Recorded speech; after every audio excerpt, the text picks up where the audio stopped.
Salut, bonjour ou salut, bonsoir. Nous voilà partis pour une nouvelle semaine de notre capsule de lecture. La dernière fois, nous avons fait connaissance avec Miti, nous avons fait connaissance avec Alexandre Awani et la petite sœur de Sonia ainsi que sa mère. Et nous avions découvert que Sonia et sa mère désespéraient de ne pas voir Miti y avoir un copain. Et Miti avait décidé, comme ça, de but en blanc, qu'elle n'allait plus jamais se marier, après avoir fait une crise de larmes. Personne ne savait pourquoi elle pleurait, mais elle seule savait. Elle avait fait alors un bond dans son passé, 2 ans plus tôt, ce qui nous avait permis de comprendre pourquoi elle avait décidé de ne plus jamais se marier. La pauvre petite, on peut la comprendre. On peut comprendre les motivations qui étaient les siennes à cette époque-là. Et donc, nous allons continuer notre lecture. Je vous souhaite tout le plaisir que je pense vous donner. Et voilà. Alors, Myrtille avait donc fait un bond dans le passé, 2 ans plus tôt. On avait dit qu'elle seule connaissait la raison de ses larmes. Donc, elle revient à la réalité pour constater que sa mère avait continué à parler, mais tout à ses tristes souvenirs, elle n'avait rien saisi après ses pleurs incontrôlés. Le soir même, Myrtille reçoit un coup de téléphone. « Allô, mademoiselle Kofi ?»« Oui. Je suis Awani Alexandre, journaliste à l'hebdomadaire Le Curieux. Je suis chargée de vous interviewer. Nous avons rendez-vous au club. Oui, je sais, mais il y a un problème. Je ne peux m'y rendre. Pourquoi? C'est personnel. Est-ce que cela vous gêne? Non. Mais pourquoi voulez-vous connaître les raisons de mon refus? Mais pour pouvoir les expliquer à mon supérieur. Mais vous n'allez pas m'obliger à me rendre là où je n'ai pas envie d'aller. Trouvez un autre endroit alors. C'est vous qui voulez m'interviewer.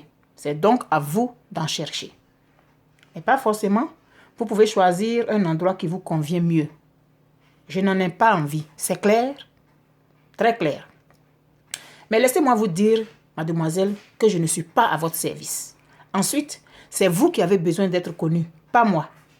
Je laisserai mon nom à la réception. Si vous venez, vous demandez après moi. Maintenant, bonsoir. Il raccroche avant même qu'elle n'ait eu le temps de placer un seul mot.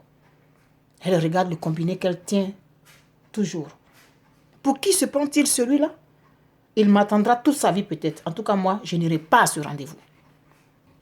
Quand elle fait le compte rendu à sa cadette, Sonia lui dit immédiatement que le refus d'aller à cet endroit précis a quelque chose à voir avec l'amour de sa vie. Mais essaye tout de même de la convaincre du bien fondé de cette interview. Ma chérie, tu as intérêt à aller à ce rendez-vous, car effectivement, c'est toi qui as besoin de te faire connaître, si tu veux faire carrière dans le cinéma. Alexandre, de son côté, après avoir raccroché, se dit que cette jeune fille doit être assez prétentieuse et capricieuse, comme la plupart des artistes, pour décider de l'endroit où se tiendrait l'interview. Une fille sûrement volage, autoritaire, difficile et artificielle. Il se dit que dans tous les cas, il attendra jusqu'à minuit s'il le faut. Le lendemain à 10h30, Myrtille franchit la porte d'entrée du club Prestige Les Hirondelles. Le cœur battant. Rien n'a changé et pourtant, cela faisait plus d'1 an et demi qu'elle y était venue pour la dernière fois. Manque de peau, le journaliste l'attend dans le box nommé Tendre Passion. Elle en franchit le seuil. Il lève la tête. Leur regard s'accroche. « Bonjour, monsieur Awani, dit-elle. Excusez-moi pour le retard. Bonjour, mademoiselle, vous êtes toutes excusées. Prenez place, s'il vous plaît. » Son regard s'attarde sur Myrtille. Elle est vêtue d'un body marron et d'une jupe virevoltante de couleur beige, descendant jusqu'aux genoux. Teint clair, très mince, de taille moyenne. Ses mèches sont alignées et ondulées sur sa tête avec un front plat et bien dégagé. Il fait attention à ses grands yeux taillés en amande. S'asseyant lentement, elle se lisse les cheveux dans un geste plein de grâce. Elle est sûrement en train de chercher à me séduire, se dit-il, mais ça ne marchera pas. Il commence, tandis qu'une colère inexpliquée s'empare de lui. Mademoiselle, je voudrais vous dire que ce n'est pas un plaisir pour moi de me déplacer dans un endroit aussi snob que celui-là. Le rendez-vous était prévu pour 8h et non 10h30. Vous me faites poireauter ici pendant que vous prenez du temps à vous faire voir je ne sais où. Il regrette aussitôt ses paroles, mais trop tard. Monsieur, je ne suis pas une pièce de musée pour me faire voir. Je me suis excusé pour mon retard. Alors, quel est votre problème? Mon problème, c'est que vous m'avez fait perdre un temps précieux. Vous auriez pu m'appeler pour me prévenir, non? Vous appelez. Ah oui, c'est vrai. J'ai eu le temps de prendre votre contact la dernière fois où vous m'avez raccroché au nez. C'est vrai. Il lui avait raccroché au nez sans même lui donner son contact. Il ne savait pas pourquoi il était de si mauvaise humeur. Il se sentit honteux, soudain, et c'est avec une voix à peine audible qu'il dit « Je vous présente mes excuses, mademoiselle. Je n'avais pas l'intention de paraître impoli la dernière fois au téléphone. » Elle ne répondit pas et se mit à bouder, ayant ainsi un air comique et attendrissant à la fois. Après quelques minutes, il dit « Cette rencontre nous permettra de fixer un autre rendez-vous dans un endroit que vous choisirez, un cadre familier où... » « Mais vous ne m'écoutez pas. Vous agissez comme une petite fille gâtée et capricieuse. » « Je ne suis pas une petite fille gâtée et capricieuse. Vous n'êtes pas capricieuse? Et pourquoi ne voulez-vous pas de cet endroit? Ce sont mes affaires. Bon, écoutez. La seule chose que vous arrivez à faire correctement, c'est me mettre hors de moi. Je ne peux pas continuer à travailler avec vous. Rentrez chez vous, quelqu'un d'autre fera l'interview à ma place. Au revoir. Voilà, c'est ça. Toujours sur la défensive. Si vous avez un problème, allez voir un psychologue. C'est ce que vous avez de mieux à faire. Ils se mesurent du regard pendant un bon moment, puis sortent tous les deux du club, décidés à ne plus jamais se croiser. Que va-t-il dire à présent à son patron? C'est tout dépité qu'il prend le chemin du retour, se disant qu'il a bien raison de penser que les artistes sont des êtres capricieux et irresponsables.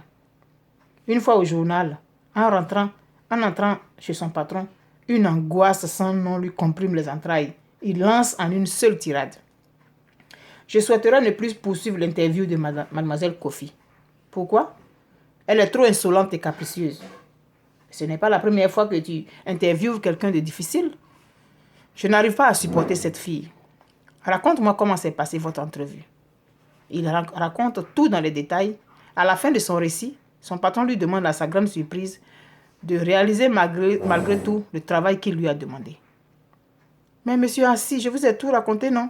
Oui, mais il n'y a rien de concret dans tout ce que tu racontes. Ta conduite est inqualifiable pour un professionnel. Laisse-la choisir l'endroit où elle veut être interviewée. Si elle veut sur la Lune, nous trouverons les moyens pour nous y rendre. Nous devons être les premiers à publier l'information de sa sélection pour le film au public. Il y a déjà 2 longs jours que nous le savons. Je ne peux pas. Elle m'énerve. Tu vas m'écouter à la fin? Quels sont ces enfantillages-là? Tu es un journaliste professionnel, pas un amateur. Tu as peur d'elle ou quoi? Non! Cria Alexandre. Qu'est-ce qui se passe? Il se radoucit. Tu es trop seul. Tu ne t'offres même pas de distraction. Après cette interview, tu prendras tes congés. Je t'offre un voyage pour une destination africaine de ton choix. À condition que tu me fasses un travail propre comme toujours. Ok? Oui. Tu pourras même y aller avec ta fiancée. Je n'en ai pas. Monsieur Assis est incapable de cacher son étonnement. Il le chahute un peu et met fin à l'entretien. C'est tout penaud qu'Alexandre sort du bureau. Voilà. Alexandre Awani a rencontré Métis Kofi pour prendre un rendez-vous afin de se retrouver une autre fois pour commencer l'interview. Mais la jeune fille ne voulait pas se rendre à cet endroit. Vous savez pourquoi? Moi aussi, je sais pourquoi. C'est l'endroit où elle avait rendez-vous tout le temps avec son amoureux. Alors, elle ne voulait pas y aller pour ne pas vivre ces instants douloureux et frustrants de son existence. Mais, contre toute attente, M. Assis a dit à Alexandre qu'il devait faire ce travail, un point, un trait, et qu'il lui offrait une destination de son choix quand il aurait fini de faire l'interview. Voilà ainsi, nous avons fini avec notre première lecture de la semaine. Je vous souhaite de passer un moment agréable durant ces 7 prochains jours. Et n'oubliez pas, votre capsule, je lis et te livre.